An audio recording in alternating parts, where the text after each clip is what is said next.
episode of the B&E Show. My guest this week is none other than Tony Rebel, the man at the head of Rebel Salute, the annual festival that happens in January in St. Anne every year. The festival is back on this year after a 2-year hiatus because of the pandemic. And Tony Rebel is here to talk everything about his musical career and the Rebel Salute. He is joined by his daughter, Jahyudah, who is a lawyer, here to tell us about intellectual property and the value of Jamaica's cultural capital.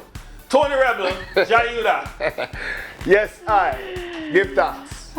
Great to see you. Thank you so much for joining me. I'm gonna start with Rebel, and then I get to Jahyudah. Rebel, first tell me how you got into the music business. Well, it's not even I got into the music business, it's the music got into me. You know what I mean? And yeah, I started out in 1984 with the Pop and Variety contest in Manchester. I won. That's the year I was born. Yeah, that's the year that we start. She born that year too. So I won the DJ contest in Manchester and came second in singing. Which song you sing? Sing it for me. Jamaica 21. I don't remember it right now, but I sang something from Delroy Wilson. I've been trying a long, long time, still I can't make it. Everything I try to do goes wrong. It's not that I've done something wrong. Why they trying to keep... Yeah, so that was what I sang and came second. I came to Kingston and never make it in town, because you know town different, you know, and I won it 2 consecutive years, and I came to Kingston and I did not make it to in the top 3, and then I come to Kingston 1988 I came to Kingston, and I go to studios like Bunny Lee's studio down in Duane Park until I met Donovan Jermaine, which is Penthouse. I did the song Armor, that made it for me, give me a good start in the business, and then Fresh Vegetable. You know, and Fresh Vegetable was my first #1 and things. And then I was signed to Columbia Records and did big tune, sell platinum with Queen Latifah and so forth. But hold on. How did you get the Columbia Records deal? Because that's not just a deal everybody just get like that. Well, one time I was at Jammy's studio, and I saw 2 white men. Yeah, one named Dennis and one named Russell. And we exchanged contact, and they kept in contact with me. And then after a while, they told me that, you know, this girl is at Columbia Records as an A&R, which is Maxine Store, Sugar Minor's wife, and I am going to look a deal for you. I said, all right, and when we take a stop, she come and look at me at a presentation that I did down in Montego Bay, and yeah, them feel that they were satisfied, and they decided a 5-year deal. Yeah, and that was it. And which song you had? Just Fresh Vegetable alone was your hit? No man, I had Fresh Vegetable, Sweet Jamaica, Chatty Chatty, because those are on the Columbia album. So, my favorite song on that album is "Me No Bow, Me No Go, Ras Then and Ras Now." Yeah, Nazareth. Personally, I just want you to tell me how you made that song. Tell me about the construction and composition of that song, and who produced it. Okay, well, Philip Borrell produced it, Watkis, on the Vina label. He called me one day and said to me that Cockatoo did a song, "Grow Your Locks, now that I'm a dreadlocks." And he said I should come down to the studio and listen to it and do a combination. So I did a combination with Cockatoo, "Grow Your Locks," but I did so much lyrics, you know, it surpasses the amount, the 3.5 minutes. So it goes over into 5 minutes. So I did the combination and then just did the single itself. So when I was signed to Columbia Records, I paid Watkis for it. I bought it because I think the rhythm was good. Sly and Robbie, and I made a good effort around the rhythm. And at the time, the rhythm actually sounded like Flex, and Flex was a hit at the time. with Cabra. Which was also on Columbia. Yes, I gave it to Columbia Records, and they put it on the album, and they let it out as a single too. It was a single.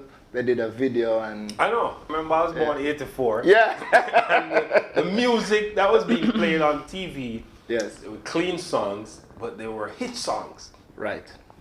Tell me what's the difference between music then, in your period, 84, 90s, and the music being made now, which has a lot of controversy surrounding it, and where it should be played, and should it be on the air or off air? What's the difference? Well, the difference to me is the lyrical content and the rhythm. The rhythmic accompaniment of these music, like they're having the trap and all of that. It is not danceable. But in my time, the rhythm was first and foremost the driving force of the music. And then with good melody and good lyrics on top of that, it used to work. You see, we as some artists, we read a lot and we open our vocab and we find words to put to melody. Nowadays, these youths just say some things and the rhythm is not right. It's not danceable. I think that's the biggest difference. Today's music is not and the lyrical content is all about chopping and woman and guns and all of that. We have a variety of topics. We talk about guns, but why so much guns and ammunition? It is funny how the gun was created by man and yet it killed him same one. We talk about the things in a different context. Jahyudah, you represent several artists, as you told me just before. In your opinion, do you think the music of today has more value than the music before, or is it any different? I think that the music before now carries more value, and we're seeing it where since the pandemic, the music from before now is what everyone is drawing on. The festivals that are coming back, they're pulling for the artists who existed before now. There are a few young acts that they're gonna call for, like a Coffee, for example. Let me see who else I can think of, but there are quite a few of them. Don't just tell me artists you represent. There are a few of them that they'll pull for right now in the festivals, but you'll notice that even abroad in America and in Europe, they're basically reaching out for the artists that, they have their catalog is from a long time.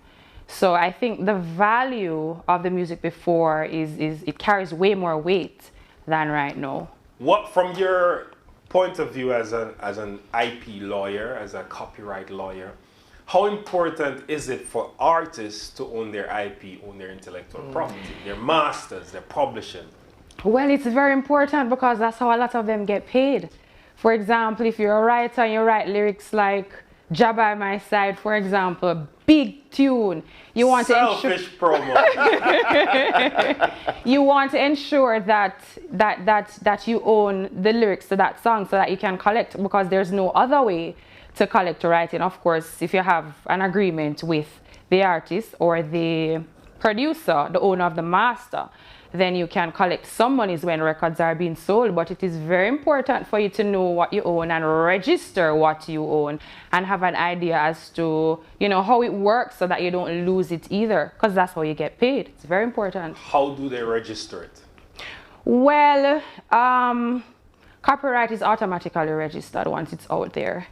In the US, for example, they have a system where you can register your musical composition and the sound recording. So if you own a master, you can register with the Copyright Office there. You can do it here too, in Jamaica, at the Jamaica Copyright Office. You register your master, you register the musical composition, and of course, let me clarify, musical composition consists of both the rhythm and the lyrics. So if you did the rhythm, you need to ensure that you register that as well. So. All right, when we come back, we're going to talk about Rebel Salute as a brand and as an experience. We'll be right back. My name is Watkis, and my guests this week are Tony Rebel and his daughter Jahyudah.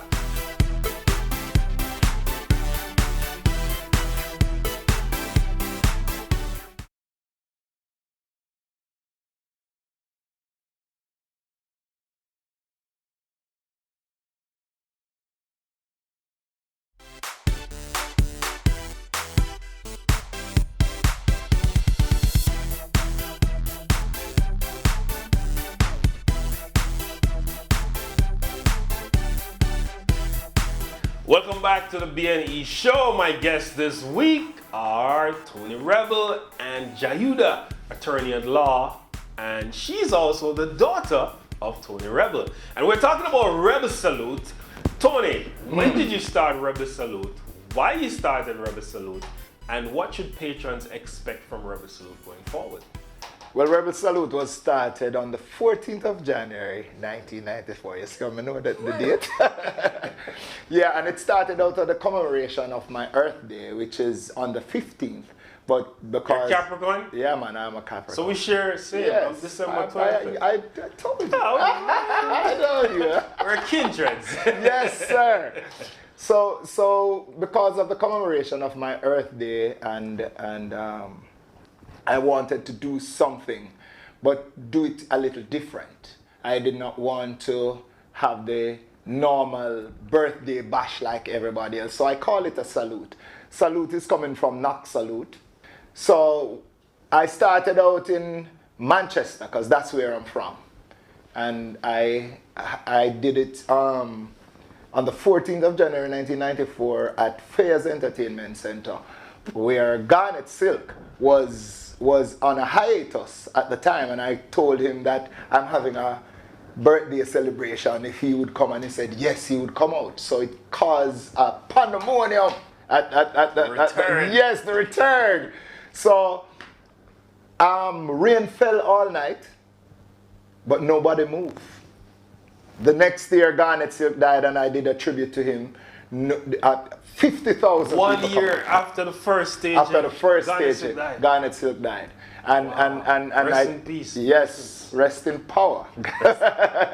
I did it a different place now. I went to Brooks Park that could hold a lot of people, because the first place that I kept it, 8,000 people supposed to hold inside there, and 12,000 people were in there, and 10,000 were outside. So I knew that I had to change the venue. So I changed the venue to Brooks Park, and that night rain fell all night. And the next year it was cold. The heavens blessing us, and then it was just smooth sailing from that. Smooth. Smooth sailing in the sense of people always come forward and enjoy Rebel Salute. In terms of putting it on is a different Which thing. is what I want to get to. What's the budget for Rebel Salute for the last 5 years? Like every year, what kind of budget are you looking at? In US dollars. Give me a US dollar. Over 500,000. US. Yeah. To stage an event. Yes. Over 2 nights. Yes. And this is a whole lot more than that. But just yeah. It is expensive. But saying for 500,000. In getting the support for an event of that magnitude, which people from all over the world come, right? 49% of our population is people from abroad. Wow. Yes. So in getting the support from that, who do you depend on to get a return on that budget spend? Does the expense fall on the patrons, or sponsors supplement that? Well, it falls on the patrons, and the patrons are ever loyal to us. They always turn up, thousands of them each year. They take the pilgrimage to come to a Rebel Salute, where they are inspired and motivated at the first month of the year to carry them through, and for one night they don't eat meat, they eat all the indigenous products of Jamaica. The sponsors, they help also, they help to cut certain budget for us, but because of how we are situated in Jamaica, the alcoholic companies, they are the ones who spend the money. And we are into a healthier lifestyle. And so the healthier lifestyle has less money. So it's always difficult for us to get through with Rebel Salute, but we do it every year. In terms of 28 years. 28 years. Yeah. This year will be 28 This is 29 years. 29 years, yeah. Legendary. Yeah. Almost 3 decades, Almost right? 30. Yes. What's the impact of Rebel Salute on the community? Scott Dunn, who was a guest on BNE, said that Dream Weekend generate for the community at large over $1 billion. Do you have a figure for Rebel Salute's community generation? It's over $1 billion.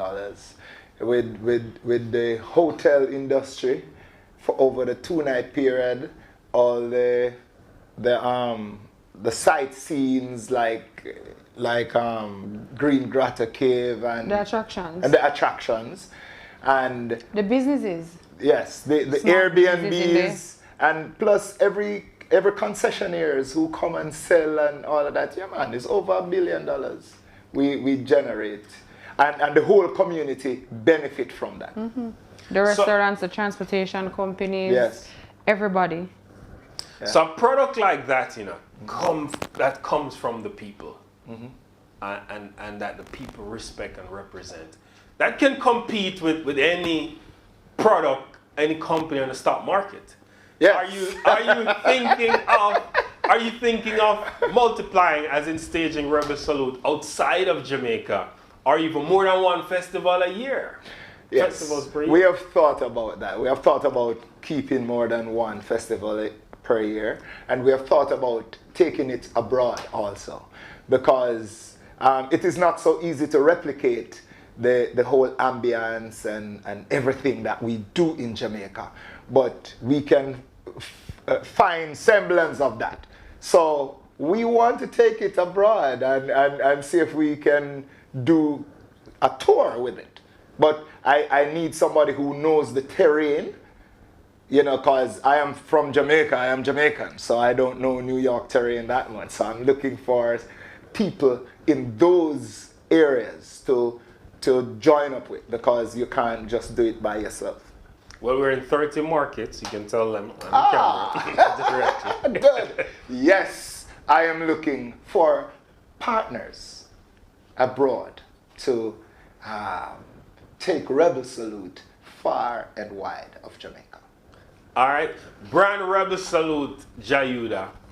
Tell us how important it is to protect that brand Rebel Salute, and what are the steps you take to protect Rebel Salute as the attorney for the brand, but also other artists. What do you advise other artists to do to protect their brand, whether it be their personal brands or products they create, like live shows, etc.? Well, brand Rebel Salute, or the Rebel Salute brand, is what, 28 years, you said? 28 years, almost 29 years old. So it's very important to protect it. A lot of people love it. I'm pretty sure if it was protected, there's someone there waiting to protect it for themselves.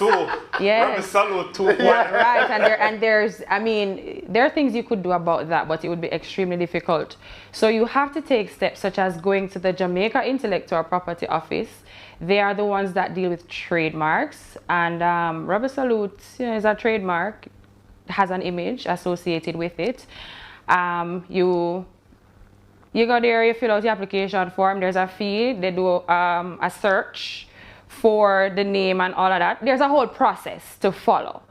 And once you do that, it lasts for a number of years. I believe it's 7 years, and then you have to renew it after that. So you have to be on top of things. They actually send you notices, when the time is about to expire, so you're aware, and then you renew it. So it's very important for you to protect it. And I have to ensure that I protect my family's legacy as well, because it is my family's legacy. It's your pension. Yeah. Well, part of it.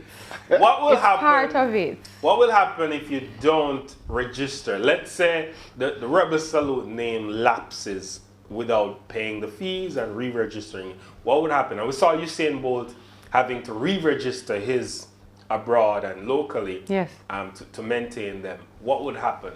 You'd lose it. You lose the brand completely, and anybody can register it for themselves. No, there's a process when you're registering where they check to see, you have to provide information to show that you actually have interest in this brand, but it's not that demanding that anybody can't do it. So you lose it, and anybody can register it and you can't use it. Or if you want to use it, you'll have to license it from the person who now owns it, which would be weird because it's your product. So it's very important to register. Has that ever happened? Do you know of any example where that happened? Where people someone come close to it, they do reggae salute, Yeah. but not rebel salute. Yeah. I don't think anybody will want to take the chance. There are lots of cases, man. There are lots of cases. I can't think of any off the top of my head now, but there are lots of cases where people have lost their trademark because they don't renew it or they don't register it at all. Another area that I believe is underutilized for artists. We see abroad where artists from music flip into fashion or they flip into something else. Kanye West being one of them, making billions of dollars from that. Is it in the future for the Rebel Salute brand? And maybe Jahyudah has this question, if Tony Rebel don't have it, for you to have some kind of merch, fashion line that's attached to the experience. Well, we do have merch. If you notice, this is a Rebel Salute dress. It's a baby doll. It's a baby doll. It's a baby doll Rebel Salute dress. So people can get Baby this. doll. Yes, they can get that. They can get that to buy. They can get t-shirt, they can get cups, they can get hats, and other paraphernalias of Rebel Salute. We all have those. So it's not just a show, it's keepsakes.